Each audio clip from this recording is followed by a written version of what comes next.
Welcome, everyone. Sorry for the delay. We had a couple of hiccups with our internet Wi-Fi. I believe that we're not going to be live streaming today. We're going to record and post it later.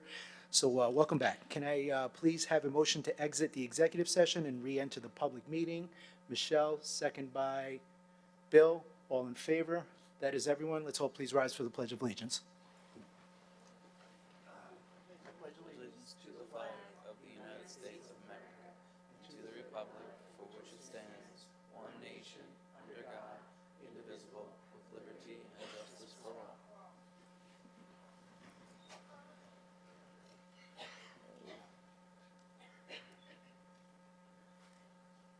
Great.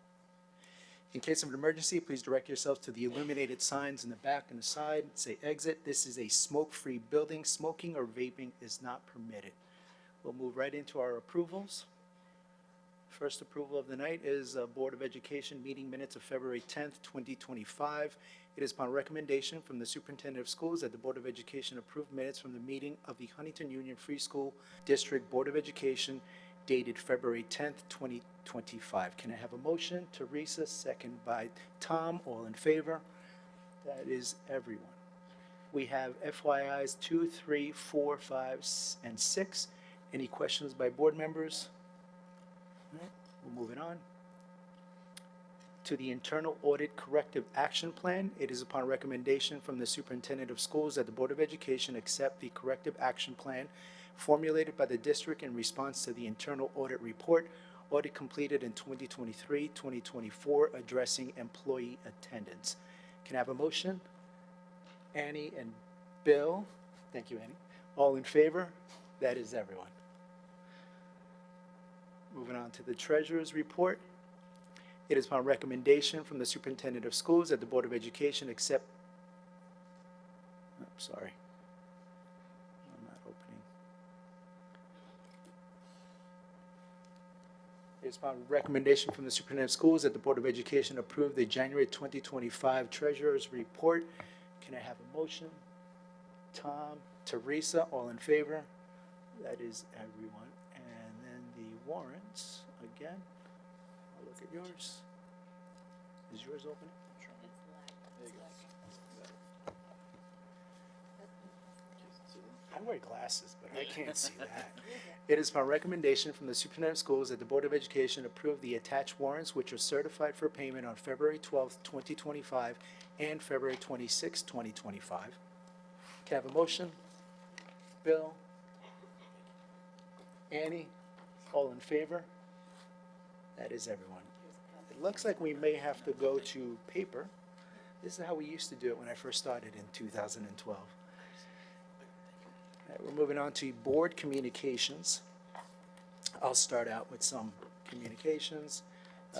First thing is mock trial team has made it to the county tournament for the 10th consecutive season. This year they're the 7th seed. The first round will be against East Hampton at the Cohalan Court Complex. It's usually a fun experience when they make it to the court complex because they actually get to see a real judge in front of a real courtroom. A little nerve-wracking, but our team walks in there with a lot of swagger, a lot of confidence, and they are really hyped up about winning the entire thing. So Wednesday. Yeah, Wednesday. They usually start around 3:30. The courtroom assignments, we don't know yet until we get there. The district will be rolling out applications for the position of Student Board of Education. That means a student will be sitting up here with us. That application should be out by March 26 and March 27. It'll be rolled out through our Social Studies Department. All applications by students will be due by April 11th. And now I open up the podium to all other board members.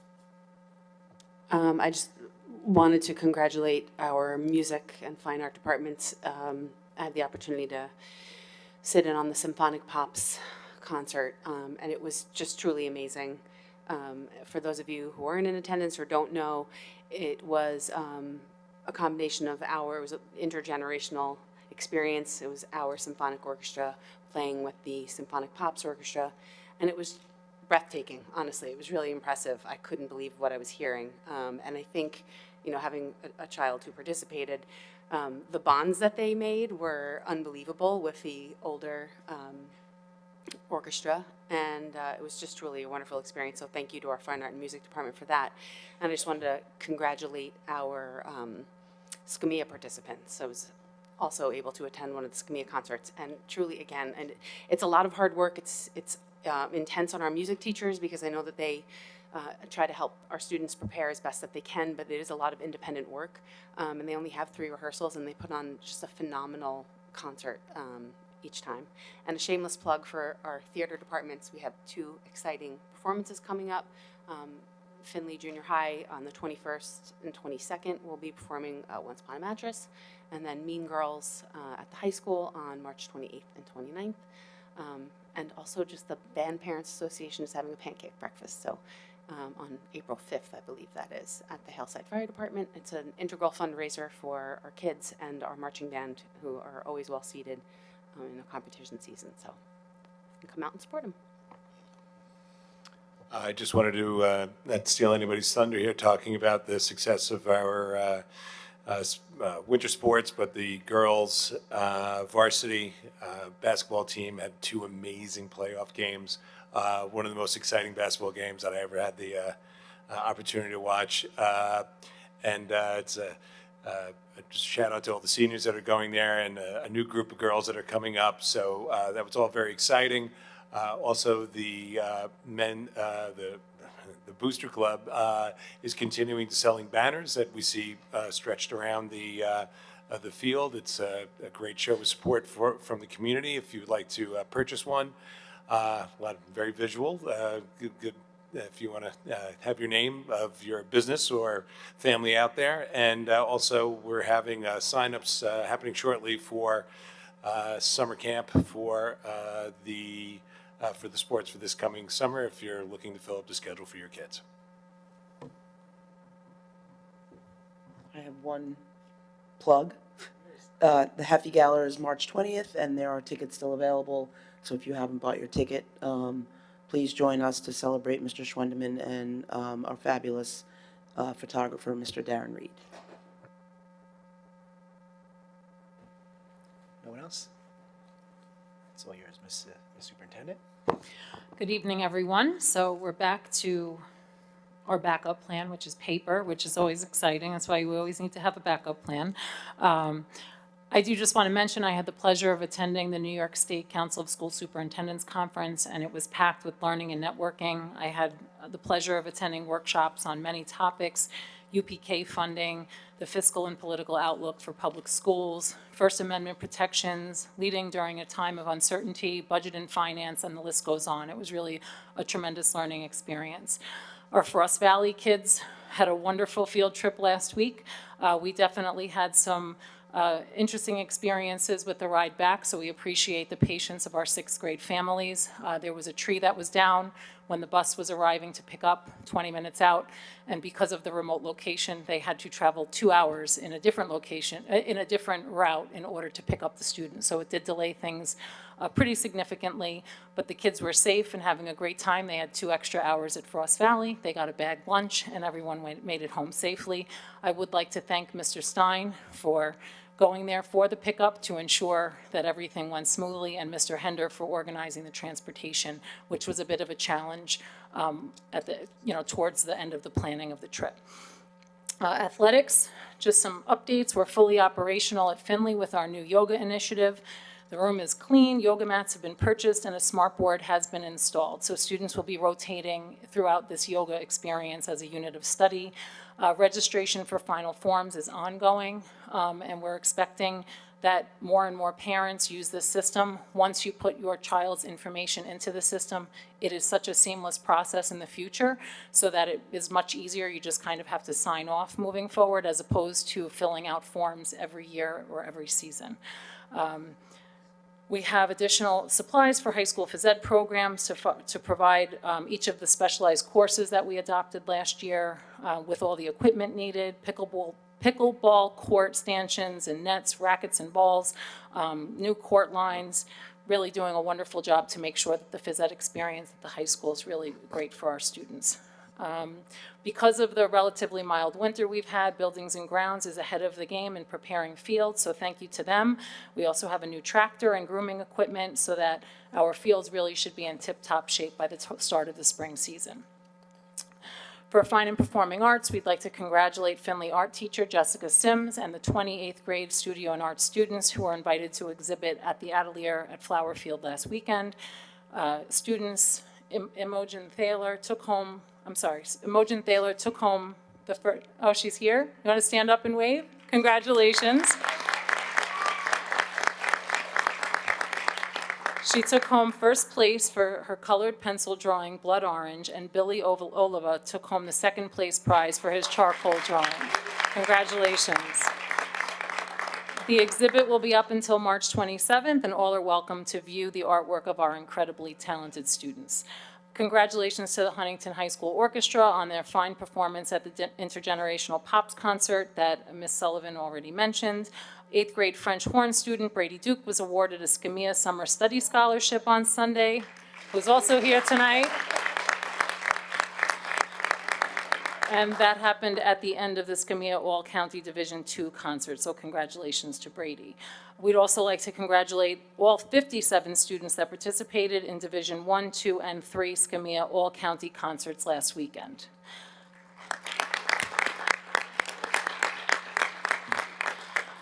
On February 25th, Charlie Colasanti and the Huntington High School Chamber Choir hosted their first ever coffee house. The event was well attended, and truly it did feel like a coffee house experience. Other than the bright lights in the cafeteria at the high school, the ambiance was great. The students did a phenomenal job. It was really just a wonderful event. On February 13th, 32 new members were inducted into the Huntington High School's chapter of the Art Honor Society, so congratulations to them. And also congratulations to the high steppers who competed at Nationals in Orlando on February 15th. Miss Anson and Miss Salerno were very proud of the performances there.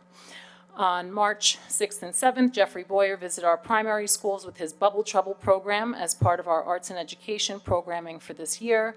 And in collaboration with the World Language Department, the Globalization of Hip Hop program was brought to the high school for grades 9 through 12 on March 7th. Some future events to mention: the Findlay Middle School Honors Ensemble concert is being held on Wednesday, March 12th at 7 p.m. at Findlay. Our String Fiesta will be held on Saturday, March 15th at 1:30. Our Findlay musical is coming up the weekend of March 21st, Once Upon a Mattress. We also have our high school performance of Mean Girls coming up on March 28th at 7 p.m. and Saturday, March 29th at 2 p.m. And we also have some arts and eds programs that are coming up for our elementary school students. With regard to robotics, last weekend the Huntington robotics team competed at Rockland Community College against and with 48 other teams around New York State. The team had an opportunity to go to the Regal Eagle Rampage at Bethpage High School. This event hosted 25 teams in their gymnasium, and it was a chance for the team to practice driving and test out this year's robot. It was a great opportunity for them to meet other students and network for the benefit of themselves and for the team as a whole. Another exciting event that happened was the team hosted the Dragon Facer, an FLL team, to come into the lab and present their Innovation and Impact Award. They were able to ask questions and give them pointers to better prepare them for their regional championship. And this weekend, Huntington High School competed at the Hudson Valley Regional FRC Robotics Competition, and they were a finalist in the competition, placing second out of 60 schools. So congratulations to them.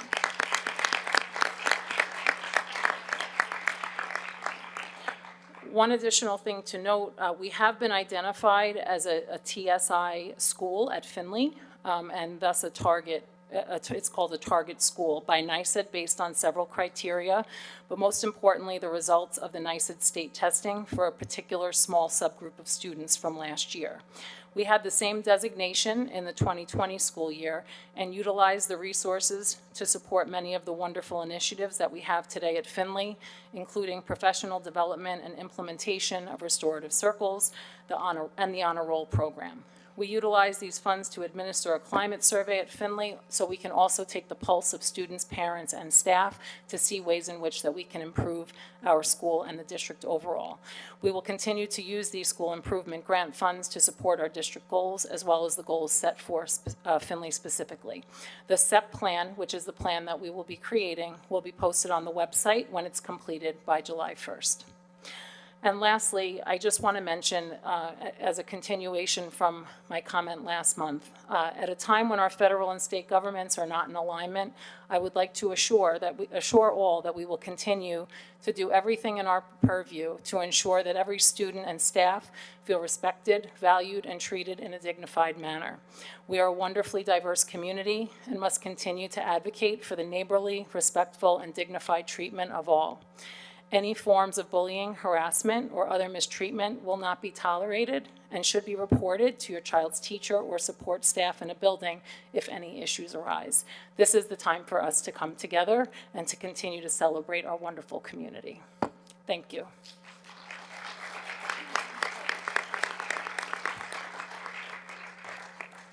Thank you. At this moment, we will open up to public commentary. Public commentary is open to residents and employees of the Huntington School District. Speakers are limited to 3 non-transferable minutes per person. There will be a maximum of 30 minutes total for all comments. We will open it up again for a second public commentary toward the end of this meeting. Priority will be given to comments related to today's regular business meeting titled Items for Discussion and Action. The public commentary is not intended to be a question and answer session with the board members or administration, and speakers should not expect to engage in discussion with board members or administration. When you approach the podium, please identify your affiliation to the district, whether you're a resident or an employee. Use the form at the podium to sign in. Please refrain from naming any students or employees of the district. The podium is available now for public commentary. Okay. We will have a second public commentary. We'll come back to that. Beth, as you're telling us all the great things that you were telling us, I think about longevity, right? And it reminds me of when I was in Findlay, because you did mention hip hop. Hip hop came out. My parents said to me, hip hop's going to die. It's not going to last long, right? So I remember during COVID, I tell my wife, pickleball is not going to last. It's not going to be around for long. And you also mentioned pickleball. Anyway. Pickleball's not going anywhere, I can No, tell it's you that. not. No, it's not. Findlay Voices. So at this time, I would like to introduce Ms. Kim Musial, who is our Director of Fine and Performing Arts, who will introduce our Findlay Voices and Mrs. Graber. Hi, good evening, everybody. To echo what Ms. McCoy and Mrs. Sullivan said earlier, March is Music in Our Schools Month, and we have a jam-packed month here in Huntington between all-county, multiple arts and education programs, 2 concerts, and 2 different musicals. We are looking forward to showcasing so many of our students and witnessing all of their talents this month. I'm so happy to introduce our Findlay Voices, who are here to perform 2 selections from their honors concert program, which they will sing on Wednesday night at Huntington High School at 7 o'clock. Tonight they will be performing In This Ancient House, Momoshiki Ya by Ruth Morris Gray, and Storm by James M. Desjardins. I will now hand it over to Mrs. Graber and the Findlay Voices.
ancient house, paved with 100 stones, Momoshikiya, Furuki no Kibano, ferns grow in the east, Shinobuni Monimo, ferns grow in the east, Shinobuni Monimo, Shinobuni Monimo, Shinobuni Mo.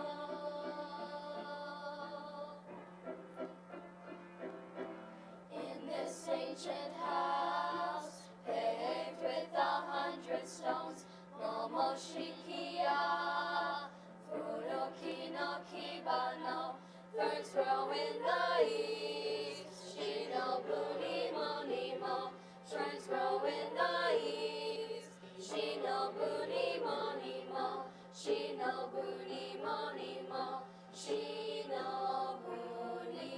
Mo. But numerous as they are, Maria, but numerous as they are, my own memories are more.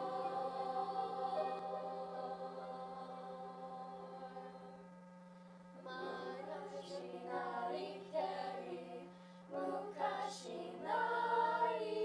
keri.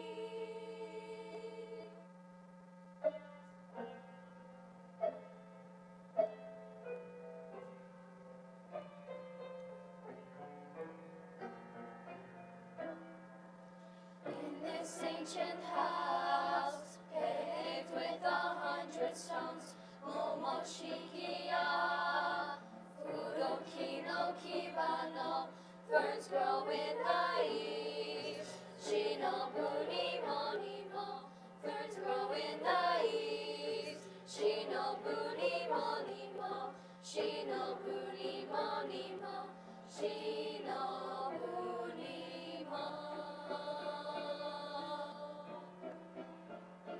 But numerous as they are, Maria, but numerous as they are, my own memories are more.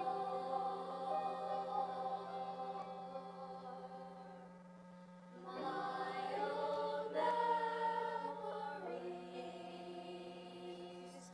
are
Thank you so much to our Findlay students. We look forward to your performance on Wednesday evening.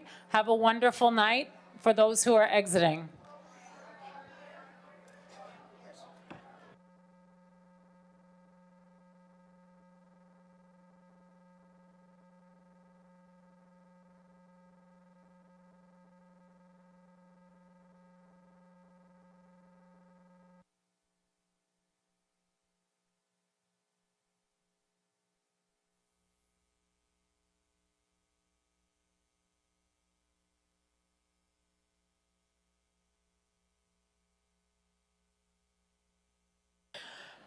And now we would like to introduce Dr. Ruby Harris, Assistant Superintendent for Finance and Management Services, who will be presenting Budget Draft Number 2 for the 25-26 school year.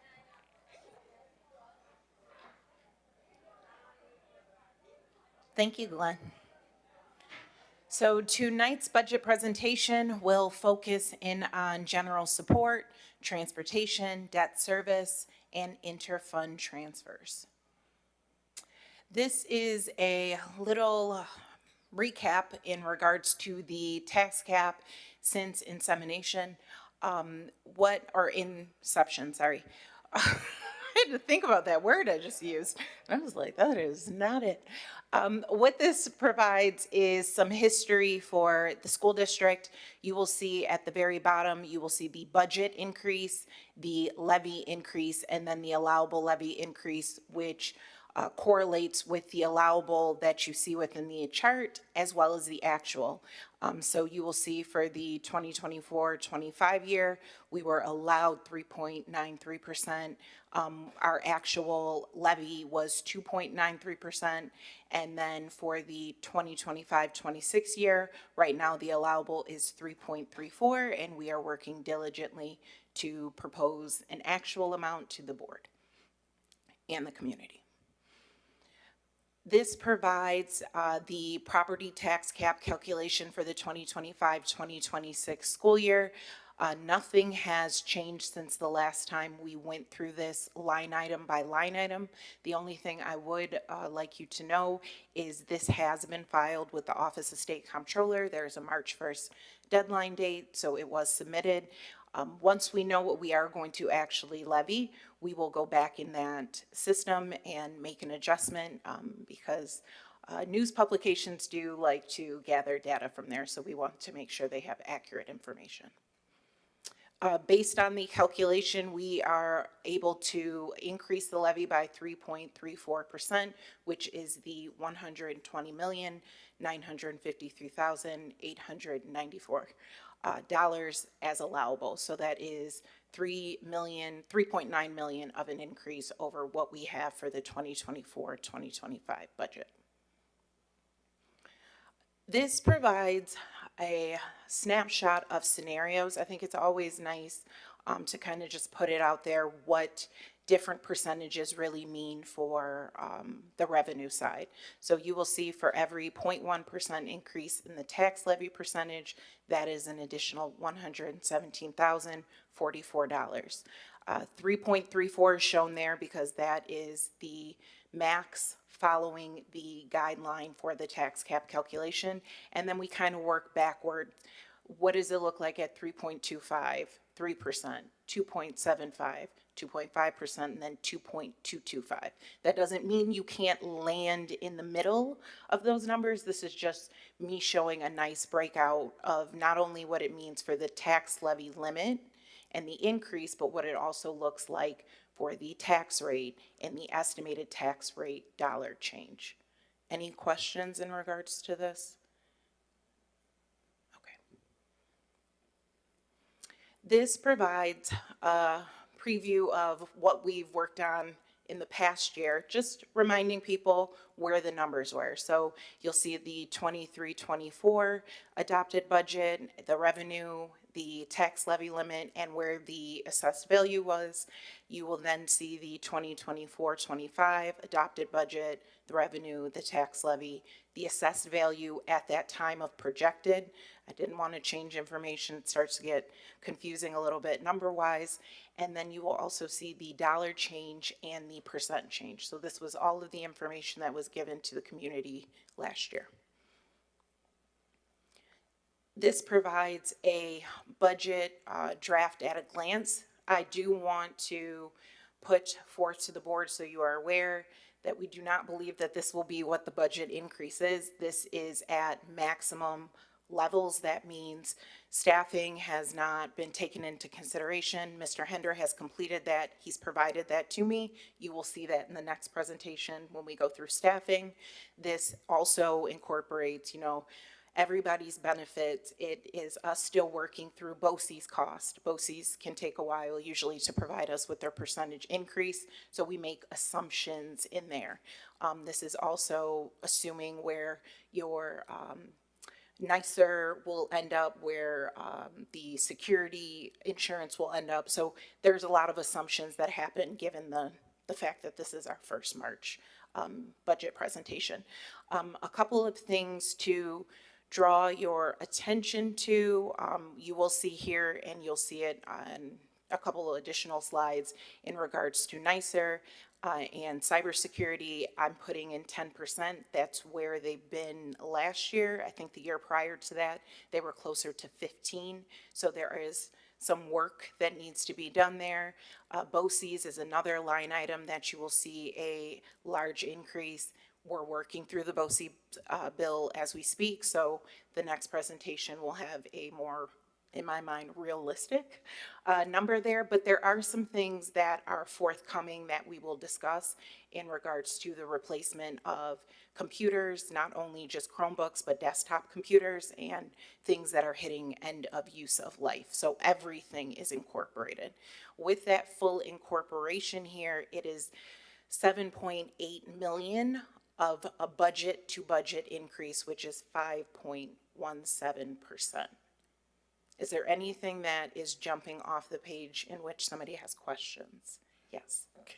Can I just clarify that Yes. the BOCES number that you're putting up there is the G&A? That's separate from any program costs that we have, right? That's just what we pay them on top of all the services that they provide. This is everything for BOCES, so the entire BOCES code. So this is going to include your special education. It is going to. Oh, it does include Yes. services as well? Okay. Yes, that is the overall BOCES budget.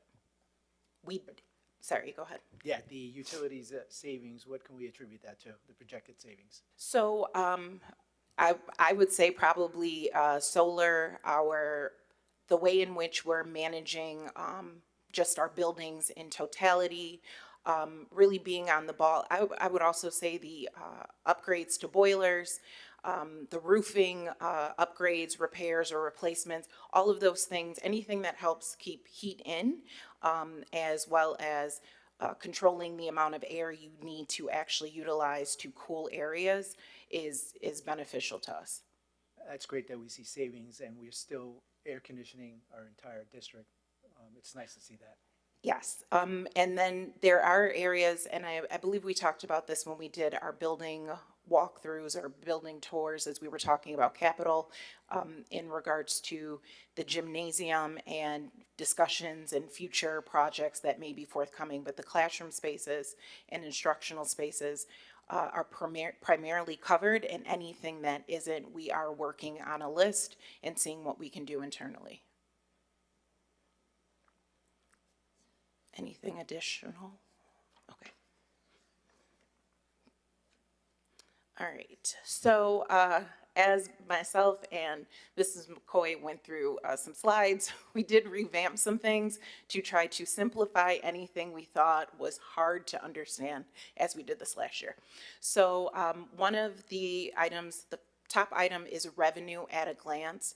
This just provides an easy snapshot revenue other than tax levy for the 2024-2025 in comparison to where we see it right now for 2025-2026. This is a conservative number. I am looking through every state aid projection and really making sure whatever the state says we are going to receive, I've cross-checked it, so we are not overestimating revenue. And then the revenue tax levy is just that. It is the 2024-2025 adopted versus the maximum of the 3.34%. So I anticipate some movement there as well. And then you will see the total revenue amount. The total revenue amount is going to be what the district and the community passed as the general fund budget.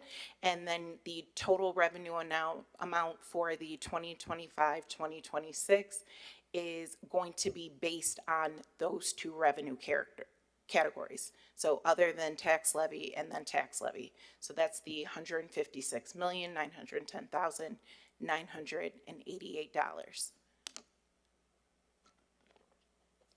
The next part is the draft budget. So this just allows us to very quickly see, are we aligned? Do you have a excess of revenue? Do you have a budget gap? And how do we move forward? So you will see for the 2025-26 total expenses, which is what was shown a slide or two ago. And then you will also see total revenue, which is just a snapshot of what is above. And it shows the dollar change. So expenses are about 7.8 million, revenue is 4.6 million, so that means there's a gap of 3.2 million at least that needs to be worked out. So this just shows you what we're really going to be working on in the coming weeks and in a month from now, really, presenting to the board as a balanced budget. Any questions? Was this slide easy to understand? All right, so we'll keep this. Okay, so we are going to go as quick or as slow as necessary in regards to the budget series. This just provides a little bit of information of what you will find underneath each budget series. So general support is just that. It's the board, it's the district clerk, the business office, HR, legal, plant and operations, insurance, etc. Transportation is pretty straightforward, and then debt service and interfund transfers. And then those are all the subcategories we'll talk about for interfund transfers. So some things had a $0 change, which are nice. Other areas you will see, so I'll draw your attention to a couple of areas on here that have zeros. Purchasing currently has 0. The reason why that is 0 is I'm waiting for BOCES information. I anticipate a change. I anticipate it being minor though. In regards to the chief admin and the HR, those are just on top of whatever the increase are. We also had change in administration, as you know. So there were some salary adjustments. All of that has been accounted for and recorded accurately here moving forward. And then you also will see legal service, and that's just on par with what I'm seeing the actual legal expenses being. So we want to make sure we budget for them correctly. Any questions for any area specifically?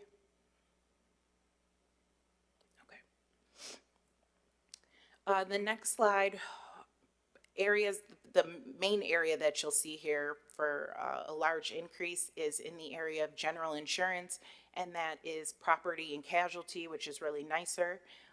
As expressed before, I'm still waiting to actually receive the percentage increase as well as for them to hold their annual meeting with us. And in the area of BOCES, this is the one cost area they have provided for us in the area of BOCES admin and capital. So that's a little bit over 5%. In total, for the 1,000 series, it is about 3% of an increase from 2024-25 to 2025-26.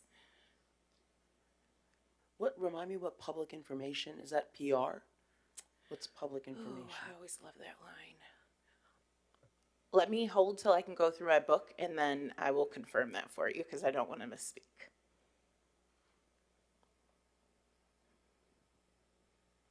The next area is the 5,000 series, which is transportation. These are just a couple of reminders or updates. So for the 24-25 year, we had a contract extension at CPI. All of the buses and vans for home to school are equipped with video, visual recording equipment. We have been working to implement the parent app pilot program. I don't know if anybody wants to speak to that at any point, feel free. So that we are anticipating that beginning in late March / early April. In this, with our contracted buses, that includes 44 large buses and 65 vans, and the cost, as it has been in the past, is packaged. So the package includes the routes associated with multiple schools. So they have a package per the number of buses you need. They give us that, and we're currently working off of, I think it was a 3-year originally approved contract. It allows for 2 extensions. So 24-25 is an extension, and you'll see on the next slide that 25-26 will be an extension. For just public consumption, can you tell us with the 31 private parochial schools, what's that all about? The 31 private, at the bottom? Those are just the number of schools that we have our students who are eligible for transportation. Those are the varying schools that they attend. So there are 24 special needs schools. So that's our out-of-district placement for our special needs students, and then the private schools are the private schools that our students attend. Okay. As expressed, this upcoming year's contract will be a contract extension with the anticipation of CPI. CPI for transportation has not yet been released. That'll be in the coming months, so we do make some assumptions here. I think initially I was anywhere between 2.75 and 3 for different areas, and then once we know that, we plug the number if we know it in advance. If not, we'll go forward with the number and take that into consideration as we build future budgets to make sure we're not overestimating expenses. So here you will see the district transportation services, minor increase overall contracted transportation. This is at a little bit more than 3%, so 386,000. BOCES transportation, there's no anticipated increase, and that's really based on what we're utilizing. So I just usually keep eye on how much is being utilized each year. It's not necessarily it goes up by CPI because you don't know if you're going to use that entire amount. And then you will see that the total 5,000 series is a 3.02% increase. I do put here the anticipated transportation aid ratio. So for every dollar that is spent that is eligible for aid, you're getting, I'll say, about 40 cents back. I had a question, I think it's for Chris. The parochial and private school students, those are just the students whose parents want busing, but there are people probably who live in the district that don't ask for busing that we wouldn't know about because they're not our students. So non-public school transportation, there's a card that gets mailed out every single year. Families have until April 1st to request transportation if they plan on sending their child to a private or parochial school. Of that, some families opt out of transportation, and they'll only utilize the cost for books. So we end up having to still have them register with our school district so that we can verify that they're residents, and then we'll just pay them we'll pay for their books reimbursement. And we don't hold a seat like we do for our schools? We do not. Okay. Yeah. If you miss the April 1st deadline, legally you do not need to offer transportation unless, of course, you have a vehicle that's not at maximum capacity. So say you're an individual who is currently attending one school, April 1st deadline passes, they've been a resident for that past year, and they select another private school where we did not have any transportation going there, then we would not offer the transportation.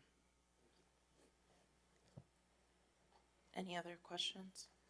I just wanted to comment on something that came up a lot during the strategic planning process was a discussion about late buses.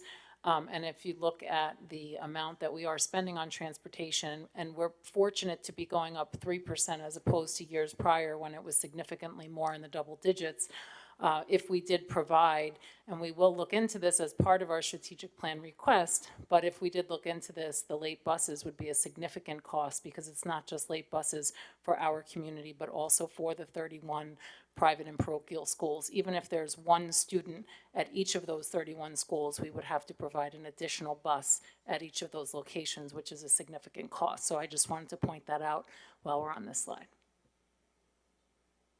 I also think that the fact that we're able to work under contract extensions works for us.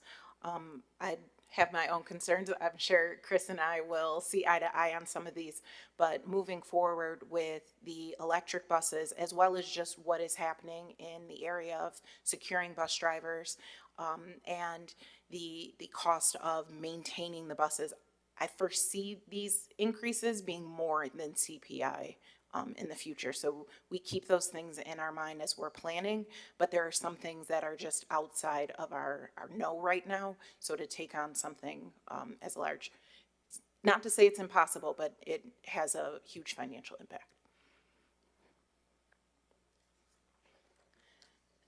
The 9,000 series that we're going to cover tonight is debt service and interfund transfers. So just a couple of items in regards to debt service.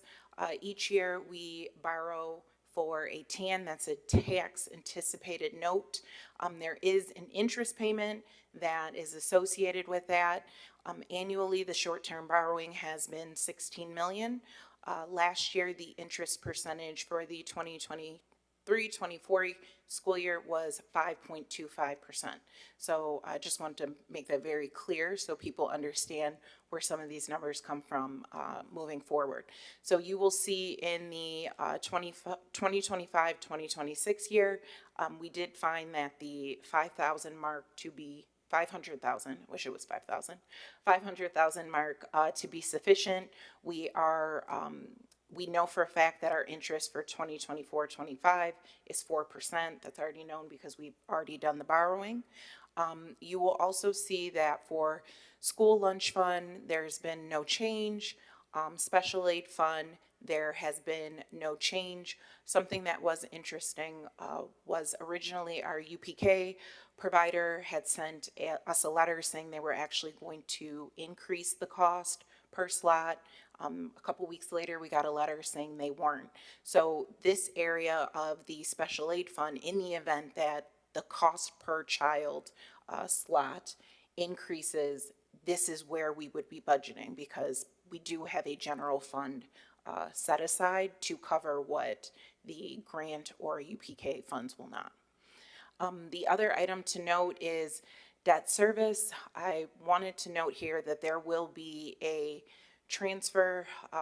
It's a transfer from the debt service reserve. So we have about $212,000 there that we have to use since this will be our last, knock on wood, our last debt payment. We do have to utilize that in the 25-26 school year. So that is something that is being accounted for on the revenue side. And then the capital fund has a slight uptick of $10,000, and that is to include items that I'm going to talk about on, I think it's the next slide or the next two slides. Any questions in the area of debt service and interfund transfers? Can you just explain to us what tax anticipated notes are? So that is, you have RAN, TANs, and BANs. So RAN is when you have a revenue anticipated note. That's usually when your district is a little bit more reliant on state aid. You're waiting for the money to come. TANs function very similar. Taxes are paid to or received from the county and given to the school district, or the town and given to the school district. There's a timeline in which you pay your taxes. Bills have to be paid for the school district all year round. So we do look to see when our short months are, or months where your expenses exceed what you think you're going to have in revenue, and we will do a borrowing to cover us. There is a process in which we have to actually put together a cash flow. It is reviewed by legal, and it is then also reviewed by the financial advisors, and they put that out to see what we can get out the market. Does that make sense? Yes, thank you. Okay. And bands are bond anticipated note, but we don't worry about those right now. So transfer to capital. We've done this every year that I've been here. That's not been long, but we've done that prior to that as well. And this is a set aside that happens, and we do this to do smaller projects in which the district receives aid on. So you will see some possible project options here. It could be interior doors, ADA, drainage, windows, playgrounds, and the list goes on and on. What we are requesting for the 2025-2026 is to include some of the smoke separation doors in continuance of what was already approved last year. Last year was Southdown and Washington. I just actually had a follow-up meeting in regards to those today. And this is part of the priority one. So the priority one was a long list. We have items that were included for the use from the capital reserve. These are a couple of additional items that were smaller, and we felt that we could get done with a transfer to capital. So this will then mean all of our buildings have the smoke separation, which will be great and fits the safety and security that we continue to do in the school district. And then the dollar amounts that are associated are next to it. So if you add those dollar amounts up, then you know why I asked for 260,000 instead of 250. This is a summary of everything that was discussed in regards to the different series. One thing, actually I have two things to note on here. In regards to the 9,000 series, that also includes usually the benefits area that was not discussed tonight. That will be discussed at the next meeting along with staffing. So I think it's important to not confuse people. When you usually see this, it's a lot larger because benefits are there. These were just the debt service and interfund transfer pieces. And then another item to note, when you look at the total for the 9,000 series, it looks significantly larger than what is budgeted in the future 2 school years. So 24-25 and 25-26.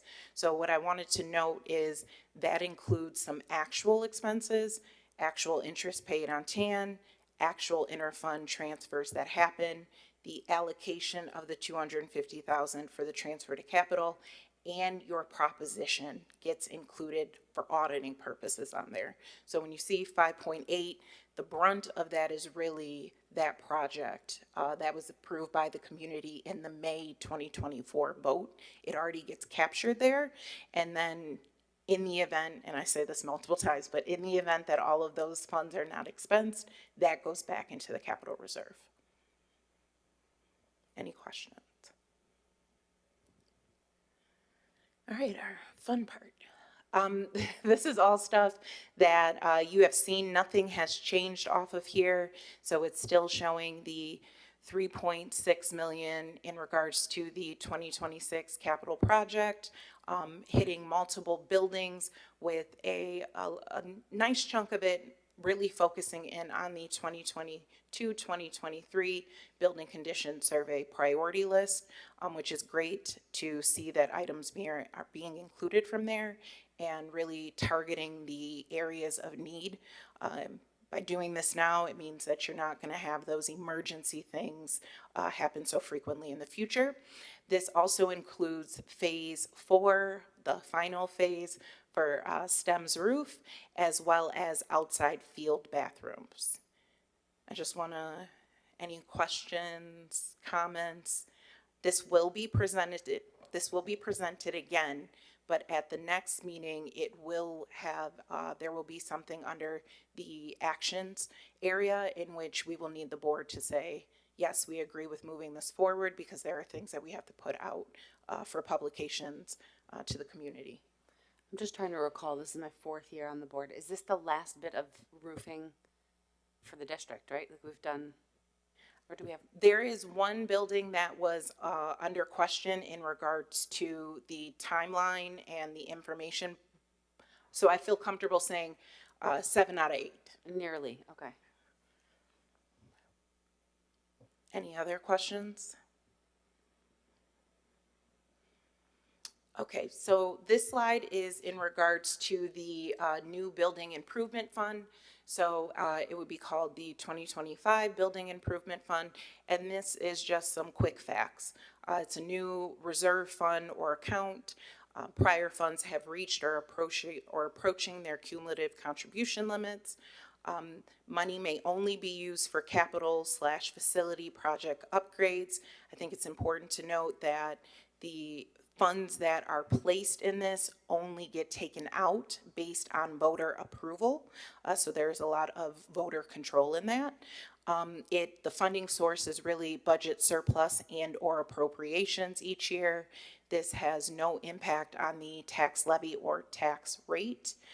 The cumulative contribution that we were looking to seek is 15 million, and it is also looking to seek a 10-year maximum term. Any questions? So we would have 3 props. Prop 1 being whatever the finalized budget is for 25-26. Proposition 2 would be the capital reserve appropriation. So all of those items that were listed would be included if the board so chooses. And then Proposition 3 would be the 2025 Building Improvement Fund for 15 million. And then this is just forthcoming presentations. So as you've heard a couple of times from myself and others, the next meeting is March 25th, and we will be talking about employee benefits and instructional staff, along with some adjustments you'll see for revenue and expenses.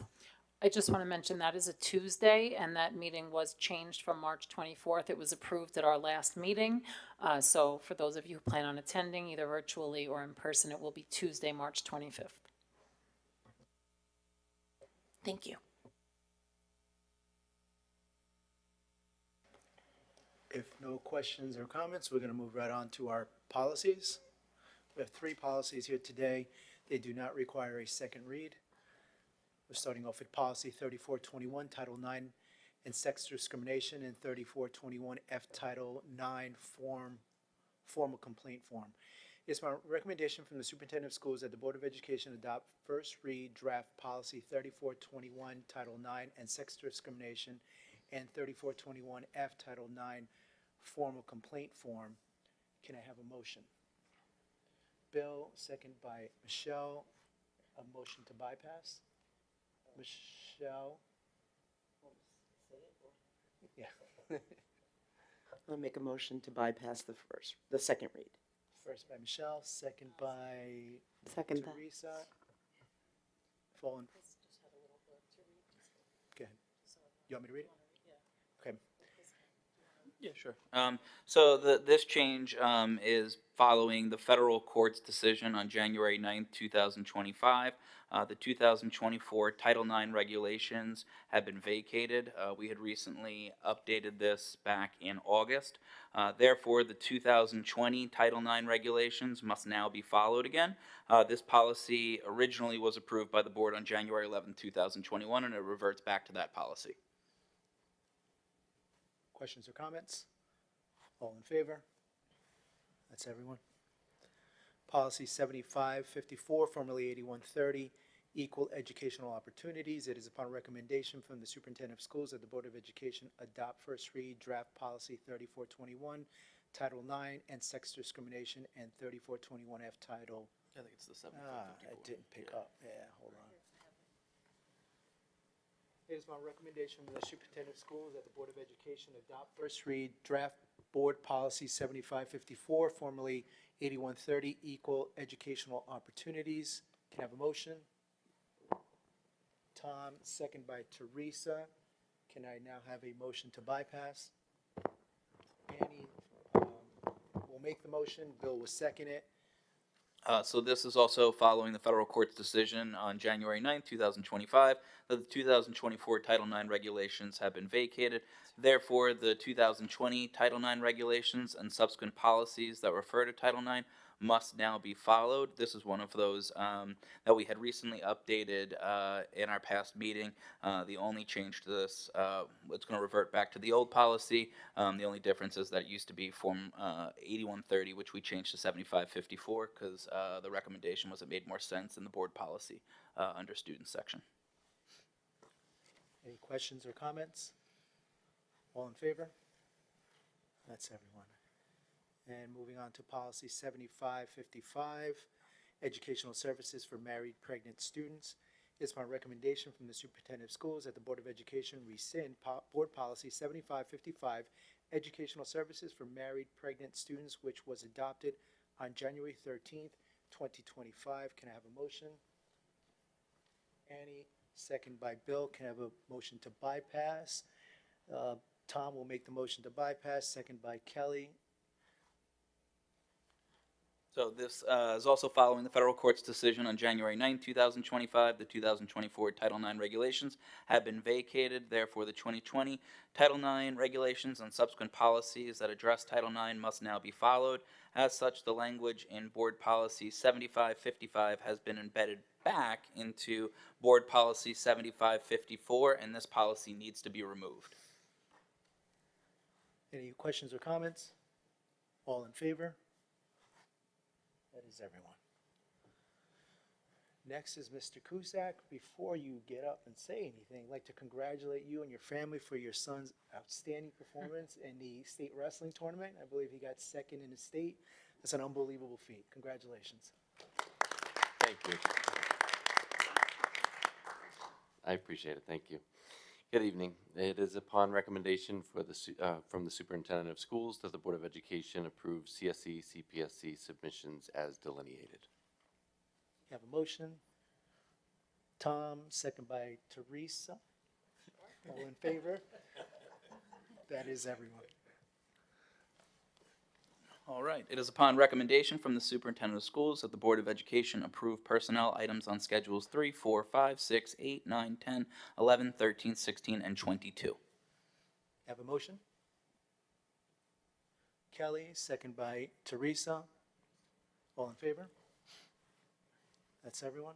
There's just a few announcements. We're welcoming back Mary Beth Stahl, who is a recent retiree. This additional .6 is going to allow our life skills students to attend job training more frequently. This past year, we've had additional special needs students move into the district, and we needed to allocate some FTE, which compromised their ability to go to on-site job training. This additional .6 will make them whole, so that this way they can continue to get the services and the exposure that they need. So thank you to the board for doing that. Additionally, there are a lot of really great retirees on here, but once again, I'm going to save that for our June 3rd board meeting, where we'll honor all their wonderful work that they did.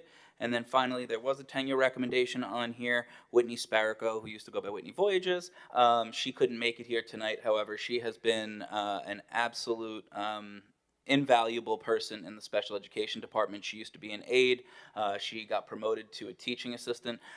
She is the most upbeat, friendliest, willing to step in and do anything for our students. So I just want to congratulate her on this wonderful milestone because she truly deserves it.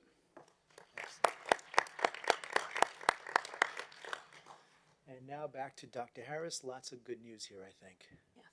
It is upon recommendation from the Superintendent of Schools that the Board of Education approve business items I through Q. Can I have a motion? Kelly, second by Teresa. Any questions, comments? All in favor? That's everyone. Michelle, I believe we have some donations. Some donations. First one is the Southdown Primary PTA is presenting a donation of $2,500, and this is to offset the cost of upcoming field trips. So thank you to the Southdown PTA. Next is the Tanger Deer Park Outlets is presenting a donation of $2,290 to Washington Primary. They were selected to receive this award for their school signage project through the Tanger Kids Grants Program. So thank you to them. And lastly, Ms. Janet Vaccaro is presenting a donation of a buffet, cramp clarinet, and an Amun soprano saxophone to the music department, and that has a total value of $1,150. So thank you to Ms. Vaccaro for that.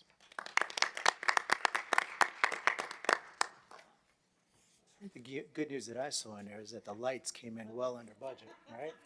I think they were at half of what we thought, and that doesn't include the aidable amount, so that's great. That's good news.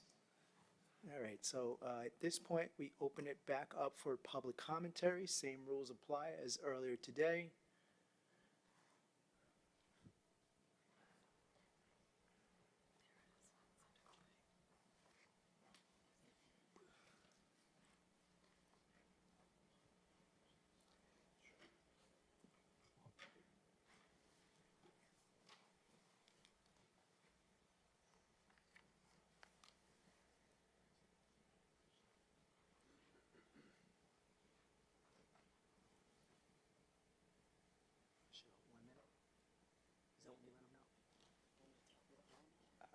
And Danny, I'm just gonna let you know that Michelle will let you know when there's 1 minute left.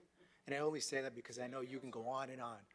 I said Michelle was gonna let you know. I'm the when there's official 1 minute 3-minute left. timer. I'll give you a minute warning. I won't give you a minute. I'll give you a minute warning. Dear School Board, this letter is on behalf of over 40 members of the clergy and also 2 members of the NAACP in response to some anti-immigration statements that is prevalent within our schools. My name is Pastor Dan Rivera. I am the Reverend and Pastor of Huntington Assembly of God in Huntington. Our collective responsibility is to ensure that the schools remain environments where students can learn and grow without fear of discrimination, intimidation, taunting, harassment, or bullying. We are aware of recent reports of anti-immigration statements directed towards students. We are deeply concerned and strongly condemn any language or behavior that fosters the division of hostility among our youth. This behavior is contributing to reports of increased absence rates and mental and emotional stress among our young people. It is essential that we work together, to continue to work together to ensure that all students feel safe and supported in our schools. We as the clergy urge the local school districts to immediately address these issues by reinforcing your district's policies and New York State's Dignity for All Students Act. We request that this critical message be communicated to all students by administration and personally from teachers at every level. We ask that all reports connected to this type of behavior be dealt with swiftly and proper accountable actions. We stand with all students and families who may be affected by discriminatory statements and actions. We encourage schools to engage with parents, educators, and community leaders to reinforce the values of kindness, acceptance, and mutual respect. Together, we can build a more supportive and welcoming environment for all. In addition, the clergy open ourselves up to discussions that will help promote cultural awareness and uphold respect and inclusion.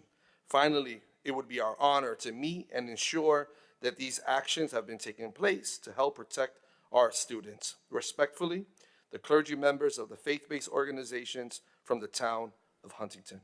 Thank you for your time. Thank you, Danny. Closing remarks by board members? So it was good to see that the lights came in so much cheaper. And I was going to make some kind of wise comment about how much marble and granite are we going to have in those field house bathrooms at $1.6 million. But again, it's a budgeting exercise. I understand when we go out to get bids, we'll make sure that there's no marble and granite, right? And yeah. So, and my other thing, again, this is my own little soapbox I step up on, so when I ask you about the BOCES costs, again, they are what they pass down. I find it a little bit ironic, that we're going to be working to a budget with a max increase of 3.34%, yet somehow the organization that we're going through that is supposed to save us money on the educational services is asking for, 8-9% more. We have to figure out a way to hold them more accountable.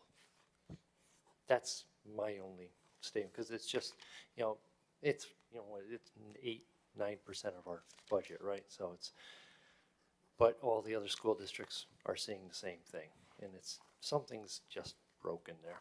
That's all. Okay, I'm done on my soapbox. Well, it's also, to garner support for our transportation resolution as well, because, you talk about transportation being 10% of our budget about. So it was well received when Michelle and I were up in Albany, and I think we were heard. And we have a little bit of work to do, roll up our sleeves and make sure that other school districts, everybody is affected by this throughout the state. So hopefully we can see some savings in the future. Anyone else? Well, if we're on a soapbox, I'm going to say something. The TAN expenses, it's really just a timing thing, right? Otherwise, we wouldn't have to spend that money. And it's not just us. Well, all districts have to spend that money. And if it would just release a little bit sooner, we would have an awful lot of savings there. I've been on this one for a long time, just telling the town, collect your taxes more on a schedule akin to the school districts where most of the taxes you collect go. And you know what they say? Yeah, forget about it. Yeah. Someone's got to make that TAN money, right? I just wanted to mention once again that we apologize. We were unable to live stream tonight, but the video of the meeting will be posted on the website in the coming days. Thank you for your patience. If nothing further, motion to adjourn. Teresa, second by Tom, all in favor? That's everyone. Have a good night.